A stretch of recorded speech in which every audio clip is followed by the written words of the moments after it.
Bismillahirrahmanirrahim. Assalamualaikum warahmatullahi wabarakatuh. Alhamdulillahirabbil alamin. Assalatu wassalamu ala asyrafil anbiya'i wal mursalin nabiyyina Muhammadin wa ala alihi wa sahbihi ajma'in wa man tabi'ahum bi ihsanin ila yaumiddin. Amma ba'd. Allahumma 'allimna ma yanfa'una wanfa'na bima 'allamtana wa zidna 'ilma. Baik ikhwani fillah wa akhwati fiddin rahimani wa rahimakumullahu jami'an. Kita sampai di hadis nomor 17 yang membahas tentang salah satu bentuk syirik kecil, yaitu riya. Dan kenapa tadi kita diberi judul oleh panitia enggak sadar berbuat dosa, ya. Memang Nabi sallallahu alaihi wasallam yang menyebutkan bahwasanya yang namanya riya itu merupakan salah satu dosa yang tersembunyi, yang khafi. Dalam sebuah hadis sahih diriwayatkan Nabi sallallahu alaihi wasallam pernah bersabda, "Wahai sekalian manusia, ya ayuhan nas, jauhilah oleh kalian dosa syirik, karena syirik itu lebih samar daripada rayapan seekor semut." Ya, lebih samar dari rayapan seekor semut.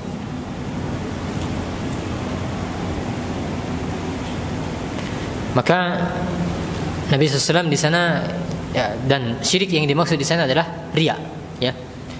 Maka Nabi SAW lah yang mengatakan bahwasanya yang namanya syirik berupa riya, dia tersembunyi, ya, atau dia samar, perkaranya itu samar. Karena sebagian kita terkadang mengalami kesulitan untuk melihat ke dalam hati kita. Ini saya sudah ikhlas atau belum? Ya. Terkadang kita kesulitan. Kalau digali ternyata yang paling dalam dari hatinya ternyata tujuannya sebenarnya tidak ikhlas. Tujuannya riya. Ya. Oleh karena itulah kenapa riya itu salah satu dosa yang samar. Banyak orang dia terkadang sulit untuk membedakan niatnya ini sebenarnya sudah benar ataukah belum. Bahkan dalam sebagian riwayat, kalau saya tidak salah, saya cek terlebih dahulu, sebagian sahabat yang menyebutkan bahwasanya dia lebih samar dibandingkan jejak semut di batu yang hitam, ya. Sudah saya cek terlebih dahulu.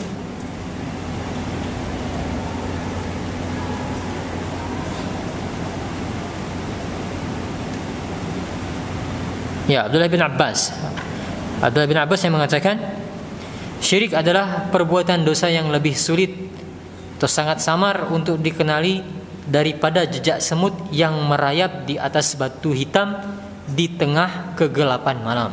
Ya, bayangkan, semut yang kecil, lalu yang dilihat itu adalah jejaknya. Bayangkan Anda ditugaskan untuk mencari jejak semut di atas batu hitam di tengah kegelapan malam. Betapa samar dan betapa sulitnya untuk mencari jejak semut tersebut. Maka perbuatan syirik berupa riya lebih samar daripada hal tersebut. Lebih samar daripada hal tersebut, menunjukkan betapa samarnya riya itu, sehingga kita harus berhati-hati. Maka kita baca sekarang hadisnya nomor 17. Hadis yang diriwayatkan dari Mahmud bin Labid, salah seorang sahabat radhiyallahu anhu. Kata Mahmud, Nabi sallallahu alaihi wasallam bersabda, "Inna akhwafa ma akhafu alaikum asyirkul asghar." Sesungguhnya yang paling aku takutkan atas kalian adalah syirik kecil, syirik asghar. Para sahabat bertanya, "Wa ma syirkul asghar ya Rasulullah?" Apa itu syirik kecil wahai Rasulullah? Kata Nabi SAW, "Ar-riya." Syirik kecil itu adalah perbuatan riya.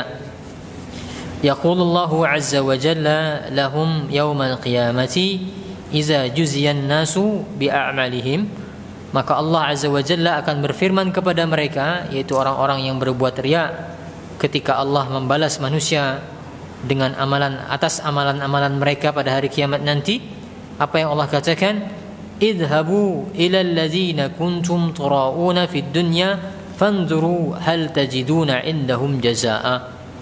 Pergilah kamu kepada orang-orang yang kamu berbuat riya dengan amalan-amalanmu di dunia, lalu lihatlah apakah kamu akan mendapatkan pahala dari mereka. Hadis ini sahih, dikeluarkan oleh Imam Ahmad dalam musnadnya.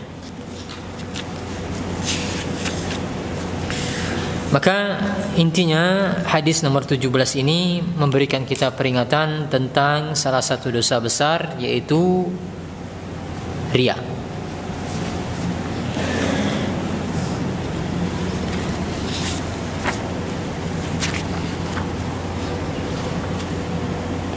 Riya, meskipun dia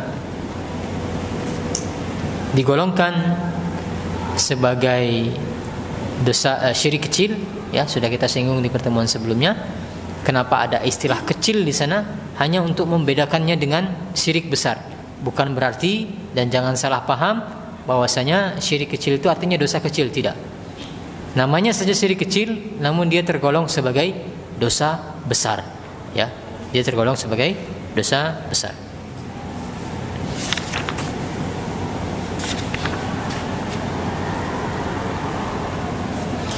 Dan definisi riya berasal dari kata ra'a yurai, yang artinya memperlihatkan. Asal kata dari riya adalah memperlihatkan sesuatu. Lalu maknanya apa? Yaitu seseorang memperlihatkan amal solehnya kepada orang lain agar mendapatkan pujian atau pengakuan dari mereka. Ya, ini definisi dari riya, memperlihatkan amal soleh kepada orang lain agar mendapatkan pujian dan pengakuan mereka. Makanya contoh nyata riya itu adalah 3 orang yang dalam hadis yang terkenal, 3 orang yang akan pertama kali dihisab pada hari kiamat, kata Nabi SAW. Yang pertama adalah orang yang mati syahid, ya, orang mati syahid. Lalu Allah tanya, apa yang telah engkau lakukan dengan nikmat-nikmatku ketika engkau masih hidup di dunia? Kata orang tersebut, saya telah berjuang dan berperang demimu ya Allah, akhirnya saya mati syahid. Ya. Lalu Allah bongkar niatnya yang salah itu, riyaknya itu Allah bongkar pada hari kiamat nanti. Kata Allah Subhanahu wa taala, kadzabta, kamu berdusta.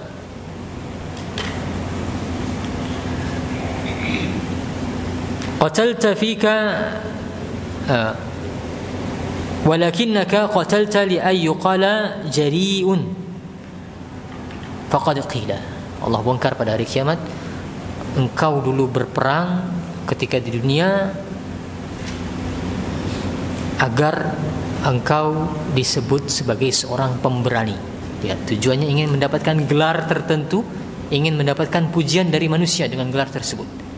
Ya, tidak ikhlas karena Allah Subhanahu wa taala dia, maka inilah contoh riya yang pertama. Ya.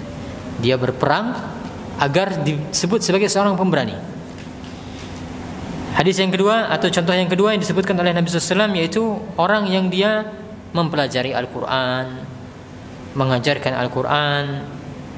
Lalu Allah tanya, apa yang engkau kerjakan ketika engkau di dunia? Kata orang tersebut, saya telah belajar ilmu dan mengajarkannya, dan saya juga membaca Al-Quran demi engkau wahai Allah.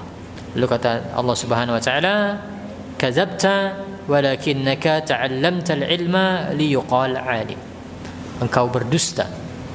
Engkau dulu ketika di dunia belajar agar dipuji sebagai seorang alim, agar dipuji sebagai seorang yang berilmu, untuk mendapatkan pujian tujuannya. Maka ini dia contohnya orang yang riya. Contoh yang ketiga adalah orang yang dia bersedekah, maka Allah bongkar ternyata niatnya pada hari kiamat nanti adalah liyuqal huwa jawad. Dia bersedekah agar digelari sebagai seorang yang jawad, sebagai seorang yang dermawan.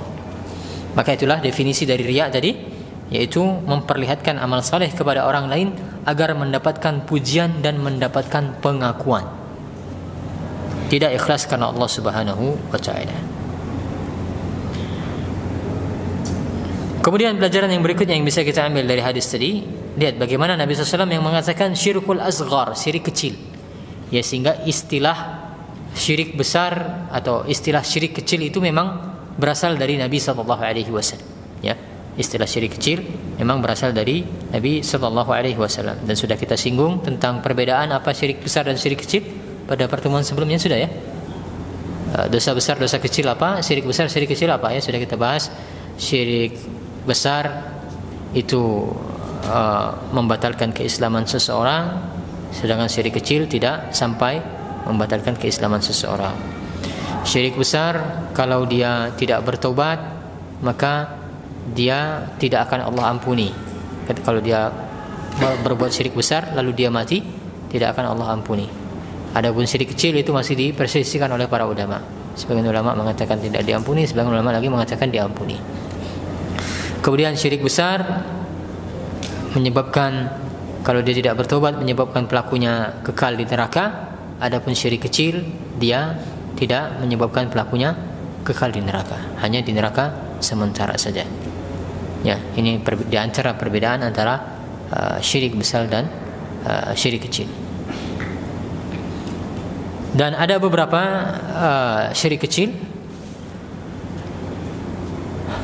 Di antara yang termasuk syirik kecil juga di antaranya adalah bersumpah atas nama selain Allah. Ya, bersumpah atas nama selain Allah itu termasuk dalam bentuk kesyirikan. Ya, kata Nabi SAW,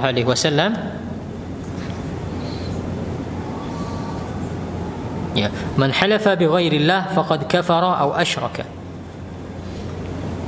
Barang siapa yang dia bersumpah dengan nama selain Allah, maka dia telah kafir, atau dalam riwayat lain disebutkan dia telah berbuat kesyirikan. Barang siapa yang berbuat atau bersumpah atas nama selain Allah, maka dia telah berbuat kesyirikan. Maka ini salah satu contoh syirik kecil lainnya. Ya, yang banyak di antara kita di tengah-tengah kaum muslimin yang tidak tahu tentang hukum hal ini. Ya, khususnya anak kecil, waktu kita masih SD, ya, masih kecil, demi Allah, demi Rasulullah, demi orang tuaku misalnya. Maka ini yang tidak boleh. Ya, bersumpah atas nama selain Allah tidak diperbolehkan.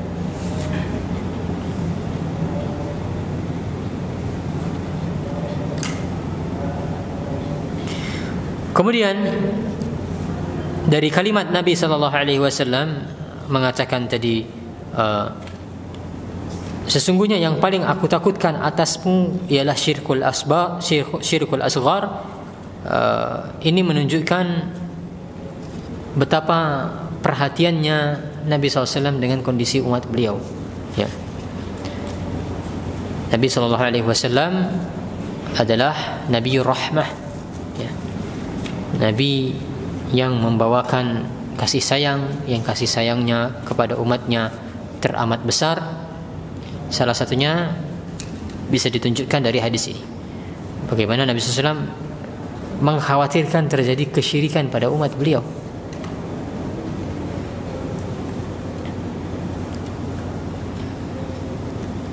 Di dunia dan di akhirat.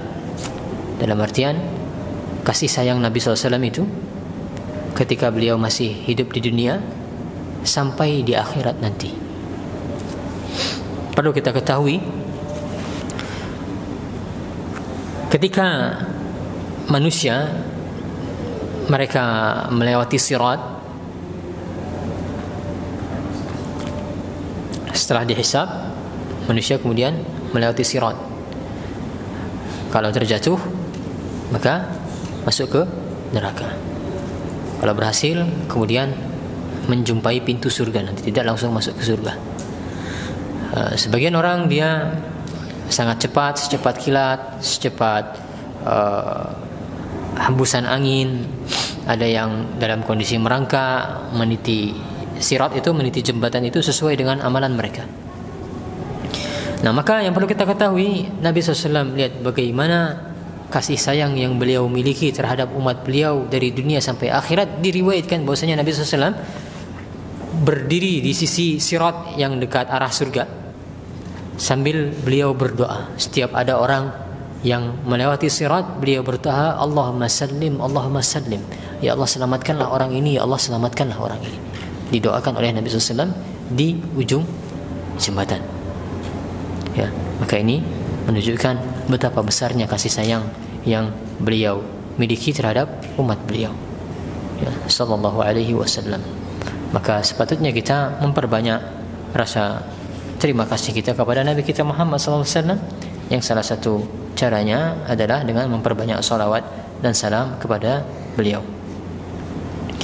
Namun yang perlu kita ketahui juga, ya, beliau memang orang yang sangat sayang terhadap umatnya, besar kasih sayang beliau terhadap umat ini. Namun yang perlu kita ketahui, hadis yang mengisahkan tentang kalimat terakhir Nabi SAW menjelang beliau wafat, ummati, ummati, umatku, umatku, adalah hadis yang tidak sahih, ya, yang beredar di tengah-tengah kita. Nabi SAW di akhir hayat beliau itu teringat dengan umat beliau, mengucapkan ummati, ummati. Maka ini hadisnya tidak sahih. Yang sahih adalah hadis Aisyah, diriwayatkan oleh Imam Muslim. Ya, banyak yang beliau ucapkan, di antaranya kalimat-kalimat terakhir adalah as-salah, as-salah. Tegakkanlah salat, tegakkanlah salat. Dan kalimat yang paling akhir yang diucapkan oleh Nabi SAW adalah ila rafiqil a'la, ila rafiqil a'la, diulang-ulang oleh Nabi SAW. Ya. Ya, maksudnya adalah aku memilih untuk bersama Ar-Rafiq Al-A'la, yaitu Allah Subhanahu wa taala. Ya.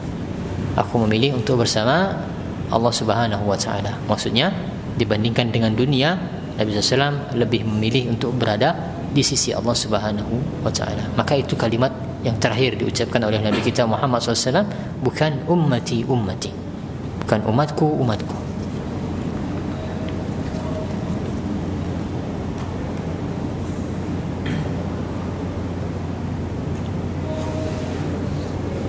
Kemudian lihat tadi bagaimana hukuman yang diberikan oleh Allah Subhanahu wa taala kepada para pelaku riya adalah Allah Subhanahu wa taala memerintahkan mereka untuk pergi kepada orang-orang yang mereka dulu berbuat riya dengan amalan-amalannya itu. Ya, misalnya ada seseorang yang dia berbuat riya di hadapan temannya misalnya, agar dipuji oleh teman-temannya, untuk mendapatkan pengakuan teman-temannya dalam hal ibadah tentunya. Maka di hari kiamat nanti Allah Subhanahu wa taala akan memerintahkan orang ini untuk pergi kepada teman-temannya itu, ya, untuk pergi kepada teman-temannya itu. Maka demikian prinsip dalam hal balasan di akhirat nanti. Allah akan membalas seseorang di akhirat nanti sesuai dengan jenis amalan yang dia kerjakan. Ya. Ketika seorang dia berbuat riya, maka Allah perintahkan dia untuk datang ke tempat orang-orang yang dia ingin dapatkan pujiannya itu. Orang-orang yang dia menyembah para berhala, menyembah batu-batu misalnya, Allah kumpulkan mereka nanti dengan batu-batu berhala-berhala itu di dalam neraka. Ya. Dan juga tadi kisah tiga orang yang tadi kita baca, orang-orang yang riya tadi, maka diperintahkan dalam hadis tersebut disebutkan orang tersebut, orang yang berbuat riya tersebut diperintahkan agar ia diseret di atas wajahnya, kemudian dilemparkan ke dalam neraka, diseret di atas wajahnya. Kenapa dia diseret di atas wajahnya? Karena tadi al-jaza' min jinsil amal, balasan seseorang itu sesuai dengan amalan dia. Ketika dia di dunia, dia beramal tidak dalam rangka mengharapkan wajah Allah, ya, tidak dalam rangka mengharapkan wajah Allah, maka Allah balas yang setimpal. Di hari kiamat nanti Allah hinakan wajahnya, yaitu Allah seret dia Allah perintahkan dia untuk diseret di atas wajahnya, digotong di atas wajahnya sebelum dia dilemparkan ke dalam neraka. Maka demikian tipikal hukuman yang Allah berikan di akhirat nanti, sesuai dengan jenis amalan maksiat seperti apa yang dikerjakan oleh seseorang.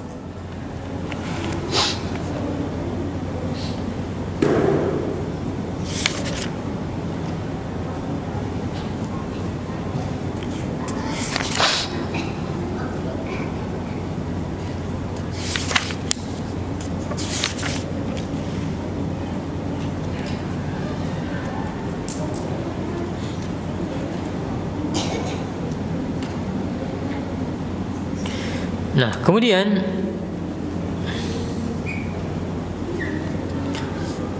terkait riya ada beberapa rincian, ya. Riya itu kalau kita lihat ada 3 peluang dari sisi munculnya kapan. Ada 3 pilihan, ada 3 peluang ditinjau dari kapan munculnya riya itu. Riya di awal amalan, sejak awal ketika dia mau beramal dia sudah riya. Ini pilihan yang pertama atau peluang yang pertama. Peluang yang kedua, awalnya dia ikhlas, namun di tengah-tengah sedang beribadah karena melihat ada orang datang misalnya, baru dia riya di tengah-tengah amalannya. Awalnya dia ikhlas. Kemudian yang ketiga, sudah selesai melakukan amalan, kemudian baru muncul riyanya. Sudah assalamualaikum warahmatullah, assalamualaikum warahmatullah, sambil salam ternyata melihat ada si fulan di sebelah kanan, ada si fulan sebelah kiri misalnya setelah salam. Baru dia berharap pujian dari mereka, mendekati mereka, kemudian berharap mendengar-dengar ada yang memuji sholatnya tadi bagus atau tidak, seperti itu. Maka ada peluang seperti itu. Maka bagaimana hukumnya? Yang pertama, riya sejak awal para ulama ijma', para ulama sepakat bahwasanya amalnya tertolak, dia tidak mendapatkan pahala dan dia mendapatkan dosa. Yang dia dapatkan adalah dosa. Kalau riya sejak awal amalnya tertolak, tidak mendapatkan pahala, justru mendapatkan dosa.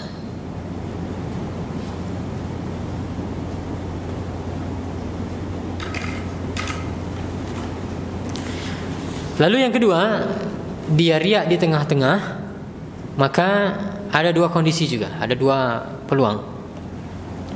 Yang pertama adalah dia berusaha mengusir riyanya itu. Ya, dia berusaha mengusir riyanya. Maka kata para ulama, terlepas dari dia berhasil atau tidak mengusir riyanya, yang jelas dia ada upaya untuk mengusir riya, kata para ulama, dia tetap mendapatkan pahala atas amalannya itu, asalkan dia sudah berusaha mengusirnya, terlepas dari dia berhasil atau tidak.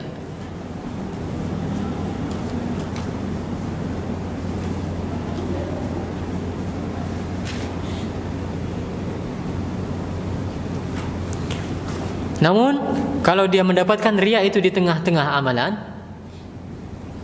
dan dia menikmati riyanya itu sampai selesai, tidak ada upaya dia untuk mengusirnya, dia mendapatinya itu di tengah-tengah, lalu dia menikmati hal tersebut, maka di sini para ulama khilaf, ya, para ulama khilaf, sebagian mengatakan dia tetap mendapatkan pahala karena ini di tengah-tengah, sebagian ulama lagi merinci, ya, sebagian ulama lagi merinci, yang diantaranya ada yang berpendapat dia tidak mendapatkan pahala dari amalnya tersebut.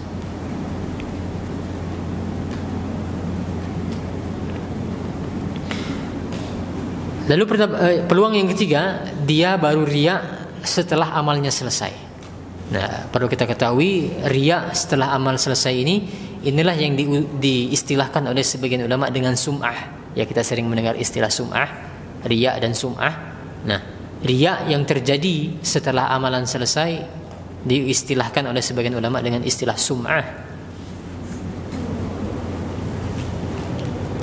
Ada perbedaan pendapat di kalangan ulama, ada 2 pendapat. Sebagian ulama mengatakan orang yang dia baru riya setelah amal selesai dia tetap mendapatkan pahala dari amalnya tadi, salat dia setelah assalamualaikum warahmatullahi baru dia riya, setelah itu pahala salatnya tetap sempurna ya, namun dia mendapatkan dosa dari riyanya itu, tidak menggugurkan amalannya. Ini pendapat pertama.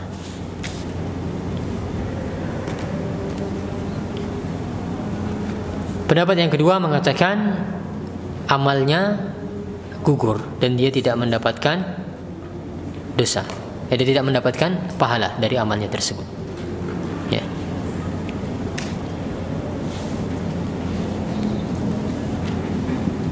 Maka itu rincian terkait riya jika ditinjau dari kapan seseorang itu dia terkontaminasi amalnya itu dengan riya.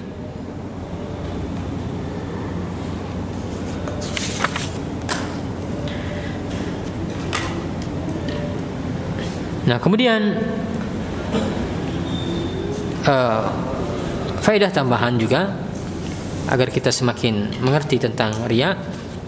Maka para ulama ketika mereka membahas tentang ikhlas, tentang riya, biasanya mereka menyebutkan tentang perkara-perkara yang tidak termasuk dalam riya. Namun kebanyakan orang itu mengira ini termasuk sebagai riya.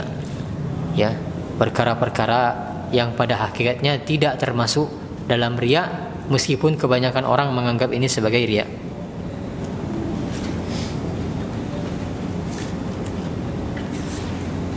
Yang pertama adalah tidaklah termasuk riya kalau seseorang itu dia mendapatkan pujian karena ketahuan amalannya oleh orang lain. Dia tidak berharap, namun dia memang dipuji oleh manusia.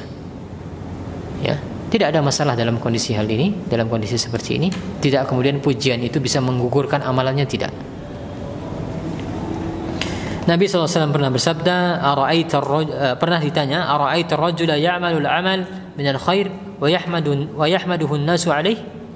Bagaimana menurut pendapat Anda wahai Nabi tentang seseorang yang beramal kemudian orang-orang memuji orang yang beramal ini? Sudah selesai artinya, ya. Lalu kata Nabi SAW, tilka ajilul bushra al-mu'min. Itu adalah kabar gembira yang disegerakan bagi seorang mukmin.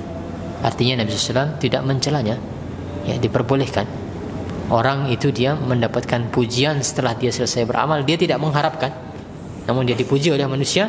Ini tidak ada merusak amalannya yang telah dia kerjakan.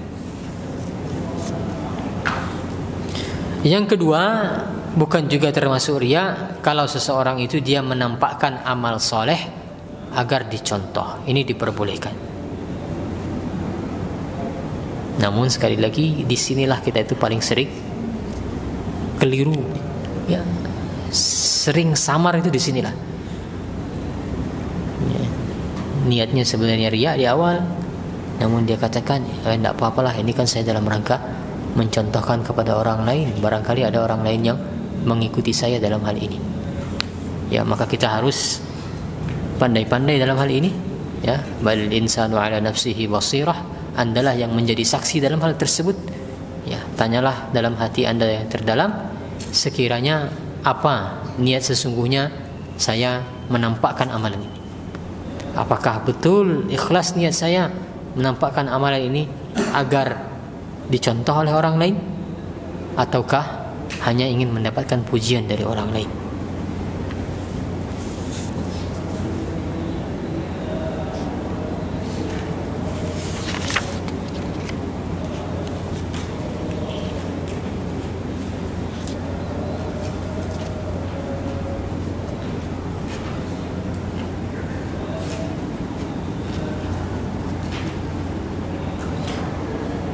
Kemudian yang ketiga, yang bukan juga termasuk riya adalah seseorang yang dia kemudian termotivasi untuk beramal soleh karena melihat orang lain atau berkumpul dengan orang-orang soleh.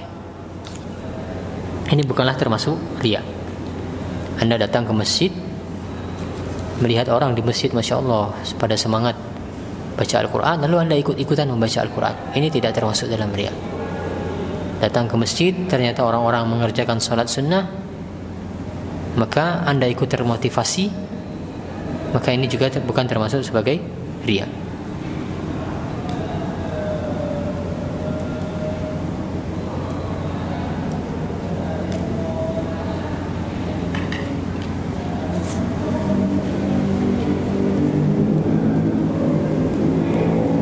Namun sekali lagi ini juga sangat samar.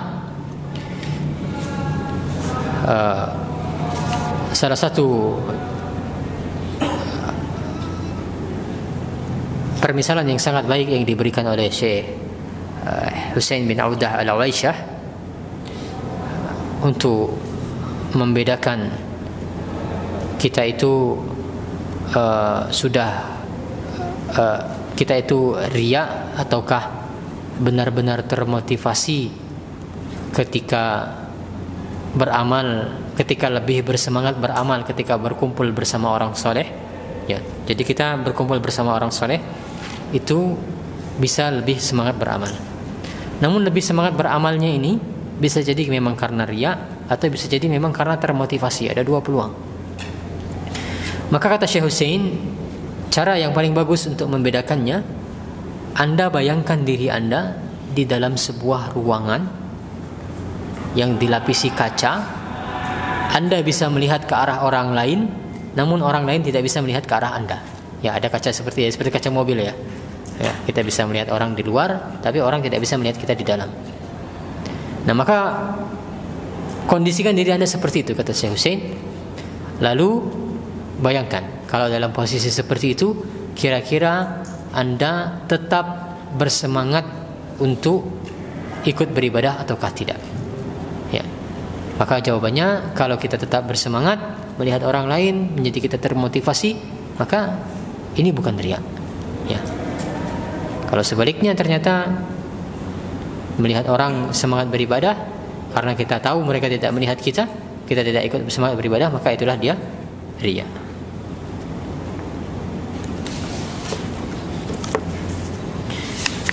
Dan salah satu cara yang paling ampuh agar kita semua terhindar dari riya adalah hendaknya kita berupaya senantiasa menyembunyikan amalan kita. Ya. Makanya Islam senantiasa memotivasi para pemeluknya agar sebisa mungkin menyembunyikan amalannya. Ya, dalam banyak hadis dijelaskan demikian. Di antaranya kata Nabi SAW, "Man istata'a minkum ay yakuna lahu khabi'un min amalin salihin falyaf'al." Kata Nabi SAW, barang siapa di antara kalian yang mampu untuk memiliki amal soleh yang tersembunyi, maka lakukanlah. Dan seperti itu, menyembunyikan amalan itu faedahnya yang pertama adalah untuk menghindarkan dari riya, yang kedua adalah untuk mengantarkan kita kepada husnul khatimah. Ya, kata para ulama, uktum hasanatika kama taktumu sayyiatika. Sebagian ulama mengatakan barang siapa yang ingin memiliki husnul khatimah, maka hendaknya dia menutupi amalannya. Dan tadi berdasarkan sabda Nabi SAW, barang siapa di antara kalian yang memiliki amal soleh yang tersembunyi, maka lakukanlah. Maka berdasarkan hadis tersebut, hendaknya masing-masing kita itu berupaya untuk memiliki amal soleh yang tersembunyi. Ya ikhwah, milikilah amal soleh yang tersembunyi, barang cuma satu, yang kalau bisa bahkan orang-orang terdekat kita tidak tahu kita melakukan amal tersebut.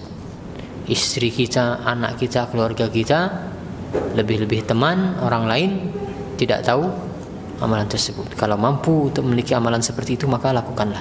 Ya, ini melatih kita untuk terhindar dari riya dan bisa mengantarkan seseorang kepada husnul khatimah. Baik, demikian yang bisa saya sampaikan pada kesempatan kali ini. Mudah-mudahan ada manfaatnya. Kalau ada pertanyaan silahkan dituliskan saja, nanti kita coba jawab setelah azan Isya. Wallahu a'lam, sallallahu ala nabiyina Muhammad wa ala alihi wa sahbihi wasallam.